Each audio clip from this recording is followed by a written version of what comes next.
You stumbled upon an opportunity. I can make you rich. Rich enough to impress a princess. What would I have to do? There's a cave of wonders. Bring me the lamp. Can I tell you my favorite line in the film? Sure, yeah. My Sultan, Your Highness, he's not who he seems he is. Tell me about filming that, Mena. Right. You've heard the story. Yeah, it was a really intense moment, a very dramatic scene, and I think I had a few long days, and I came in and just completely fumbled the line, and will not let it go. I think I said something like "Him yum nam whom seem him is." I mean, is that really how it came out? It did come out like that. And then we couldn't stop laughing. And Will actually got it made into t-shirts as a wrap gift. So do you ever wear it? I do. It's part of my pajama lineup now. So I wear it to bed. That's what you do with a t-shirt you don't like. You wear it to bed. No. I'm kidding. Well, I can't wear it out because people would be like, what is that? If I could grant you a wish and you could insert yourself, either as Aladdin or yourself, into one of your favorite movies, a classic movie, what film would you put yourself in? Maybe Inglourious Bastards by Quentin Tarantino. That's one of my favorite films of all time. So, and the character work in that is amazing. So I would love to do that. What would happen if Aladdin went into Inglourious Bastards? That would be a little weird. We'd have to mature it up a little bit, I think. Your dance moves in this movie are pretty off the charts. Thanks. So is there a dance move that you didn't have previously that you think is your signature move now? Lots. But the Harvest Festival dance, the one that's I do with Naomi and we face each other and we do it, I would say that one. Yeah. Where, the hands go up like this and there's a whole sequence to it. So you still have it down. Yeah, I think so. And if I could grant you another wish, when you go to the movies and you go to the concession stand, yes, what would you like to see there that you don't currently have? Lots, because I'm vegan, I'm plant-based, and there's never any vegan candy, so there are these vegan M&Ms, basically, that I love, that I would love to see in stores. You need to bring it out. They need to be blue, and you can They are. It's a blue packaging, actually. It's a blue packaging. It's made perfect. For you. I know. When you and Naomi first lock eyes in this movie, that's when I knew it was on. Oh, thanks. So were there a lot of takes involved in that, or sort of how did you, and if there were a lot, how do you sort of, I know you guys have chemistry, but how do you, that's electricity that it's hard to. We were very strategic. For some sequences, I actually didn't want to see Naomi for a few days, so that the first time I saw her would be on set or on camera. So I think for that sequence, we kind of planned not to see each other for a few days so that we can bring that authenticity to it. I thought a princess could go anywhere. Not this princess. Do you trust me? I would like to know what it's like to high-five Will Smith after you've been crying. Oh, no. You know the story? Damn it. You know what? That was my fault as well, because I was like... Because, before, Will was like, I'm going to tell that story. And I was like, oh, my gosh. And then, I want to know your version of it. Well, no, it was kind of the same version. I mean, so Guy has this thing called the black box, right? Which is before he shoots any movie, he basically runs the whole movie. And it's it was so funny because you've got teleprompters, you end up laughing because it's just so, but he just wants to see it on its legs. Wow, and he just wants to kind of feel it. It's actually a really good idea. Yeah. So it got to Speechless. I'd recorded a demo version, but no one had heard it. So, I was like, right, here's what, I really want to do good, even though it's just a black, rehearsal. People are watching. Yeah, everyone's watching. So I went for it and, I was crying, doing the whole thing. And then, everyone was like, oh, that's great. And then Will, he's walking up. And I just met him, not that long before that. So he comes up at it and he goes to high five. And I did, when you're just crying and you just go like that. I wasn't, it's not like I had snot. But, he says, and he literally was there. And I was like, and I was like, and just high-fived him. And we looked at each other for a moment, are we doing this? We're going to do it. And then the next day he was in the gym and I thought, I've got it. I can't not say anything. So I went up to him and I was like, so should we talk about what happened yesterday? And he was like, oh yeah. And now it's like his favorite thing, and I sound like a weirdo. But look, if Will Smith was walking up to you, like, I just freaked out. I didn't know what to do. You're right? gonna high five. Yeah, you're gonna do five. it. What am I gonna do? Like, sorry, Will, hold on a sec. Like, It was no. a great icebreaker. Yeah, I know, exactly. But the funny thing was, I was like, you know what? I could have just used the other hand. Ambidextrous. Yeah, I could have just High-fiver. used the other hand, but I didn't. I love it. I know. I heard that growing up, you know, you did get told you look like Princess Jasmine, but you said somewhere in an interview that you used to play a boo. Oh, always. What does I'd that get relegated mean? to How a does boo that every time. How does that work? How do you play a boo? Well, because you know what it's like when you're a kid. The older girl always gets like the pick. So I just got relegated to a boo. Like, but then again, like I feel like I do suit a boo. What's your rendition of a boo? In a way. boo? My definition of a boo. Your rendition. Oh, my rendition. Yeah. Oh, my dad used to do this to me like that. I can't do it. Because I can do a monkey voice. Oh, go on. Oh, you can do. Okay, so that's like a what was real yours? monkey. No, I was trying to do like the specific Abu thing, which was like the, you know, like when he does that thing. Yes. Which actually, It's now more that I Abu think than- about it, than I'm doesn't like- sound like a monkey, right?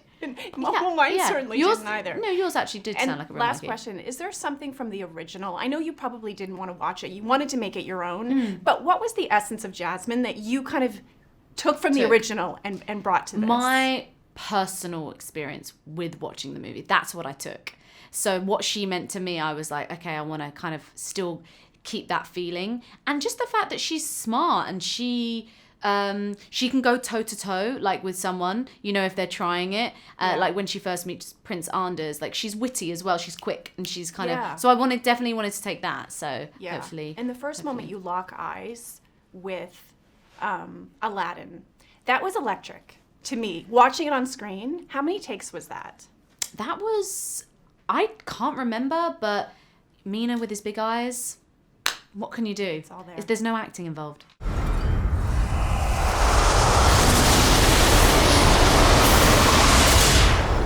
O great one who summons me, I stand by my oath, loyalty to wishes 3. I'm kidding. Watch this. Watch out! You done wound me up. You ain't never had a friend like me. This movie made me embrace a stranger. After the film ended, the guy next to me and I hugged. Really? Yes. Oh, that's good.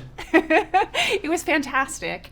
I heard that the cast nicknamed you Guy Ritchie. So what is this? I think of you as this tough guy, this, you know, rock and roll cool director, and I heard that you were crying a lot on set. Well, I can neither confirm nor deny such accusations. There's something about making a family film, and particularly with someone like Will, that there's a positive energy to these kind of things, these kind of productions, and everyone that was on board was, you know, in the same vein, that we all wanted to make something that was, I suppose, uncynical. Yeah.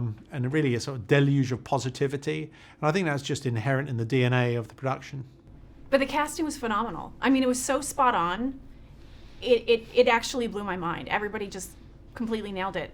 And I saw a lot of behind the scenes footage, and you were smiling from ear to ear throughout. And I don't always see that with a director. And then you also called Will Smith unlimitedly inspiring. So can you speak to that a little bit and sort of that sort of sense of joy on set? Yeah, I mean, you know, my kids sort of eventually demanded that I should make a movie that they could all watch. I heard that. So in no small part, it was for them, and they were my yardstick. My wife is a big Disney-phile, so I'm actually more familiar with the world than you might think. But Will is so unlimitedly generous. Yeah. In every sense, really, that he's not only is he very talented, and once you turn his tap on of creativity, there's again a deluge of positive gear that you can extract from that. And my job was really just to encourage Will to be more Will, but it percolates its way in all sorts of other positive ways. That he was, you know, a mentor towards Mena and Naomi.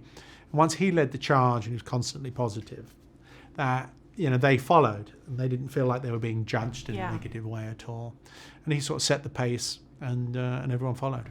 I saw, you said in another interview that after you and Mena watched the screening together, you had a bit of a cuddle.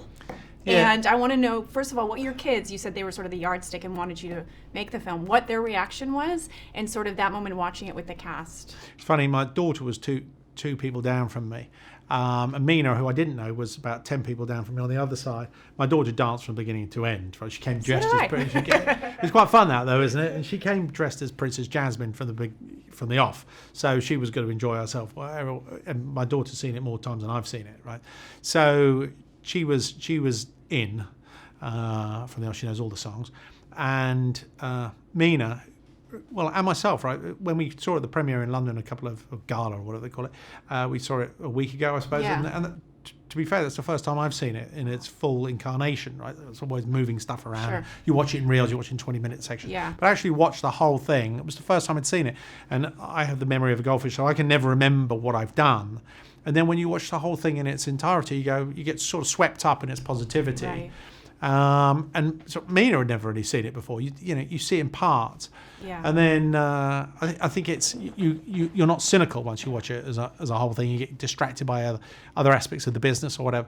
But actually, when you watch the production, it's kind of you remember why you did it, and you remember why you have this job. And I think Mena could got swept away in the moment, and he could watch it and sort of let it wash over him and enjoy it, and he just wanted to sort of say thanks. If you'll indulge me, I have one gift for you. Yeah. Quick gift for you. The last time you were in Fandango, Yeah. you asked for a beer and we didn't have it. We promised the next interview, and I know you have your own brewery, but I couldn't find Guy Ritchie beer anywhere in the United States. So No, you can't. could we have a cheers?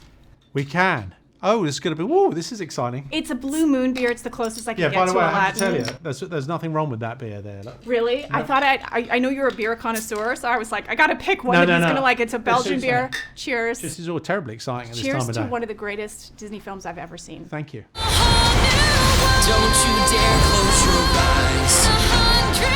Hold your breath, it gets better. I'm like a shooting star. I've come so far. Let me share this whole new world with you. First of all, I was talking a little bit to Guy about the fact that everybody on the set renamed him Cry Ritchie because he cried a lot in the film. Then there was a whole thing about Naomi high-fiving Will Smith, and she had... Yeah. And you said you snotted on your piano writing the song. No, I so was explain joking. That. I was kidding. Oh, darn. So you don't cry when you write songs? Ever? Or listen to your own songs? Because we all do. Okay, occasionally, but they went on for 5 minutes at a press conference about this snot and tear experience, and I just said, well, I wanted to join in on the snot fun. You worked on the original Aladdin.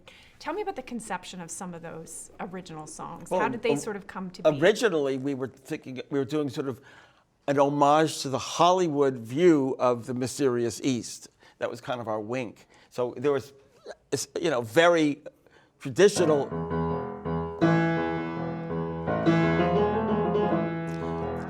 Middle Eastern music, but then there's, wah! Fats Waller, wah!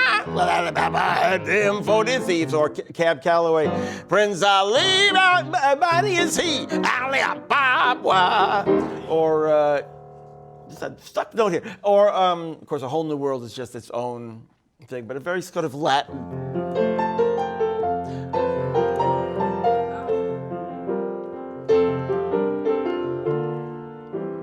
And then one jump ahead of the bread line, one swing ahead of the sword, and a riff-raff, street rat, I don't buy that. And then we have this new song, Speechless. I won't be silent, you can't keep me quiet. Won't tremble when you try it. All I know is I won't go speechless. So together, it's a score, and I know it holds together. It does. And you never had a friend like me. Sort of talk to me a little bit about how there was the original song, but then Will Smith's take on it. Will brought a lot of hip hop to this rendition of Aladdin. Yeah. So how did you two sort of work together, and how did you find that hip hop? He did it on his own. Really? He actually came to London, did a first run through with. That they recorded as Matt Sullivan and Chris Benstead of my team on the ground in London, and they just played it for me. I went, Okay. You're like, my work here is done. It's sort of done. I mean, yeah, Will made it his own, and it's exactly right. You know, my original conception was, pure fat swallow. And then Robin went to, his own place, and then Will went to this, oh my God, this incredible place. You've won 8 Oscars. Tell me can you play me your favorite song that you've composed? I can't, I don't have a favorite. One of them? Choose one of them. Oh God, well, probably one where I didn't win an Oscar. Which was? Safe behind these windows and these parapets of stone from Hunchback, gazing at the people down below me. All my life I watch them as I hide up here alone, hungry for the histories they show me. All my life I memorize their faces, knowing them as they will never know me. All my life I wonder how it feels to pass a day not above them, but part of them. And out there, living in the sun. Of my Oscar-winning songs, I don't know what's my favorite, maybe.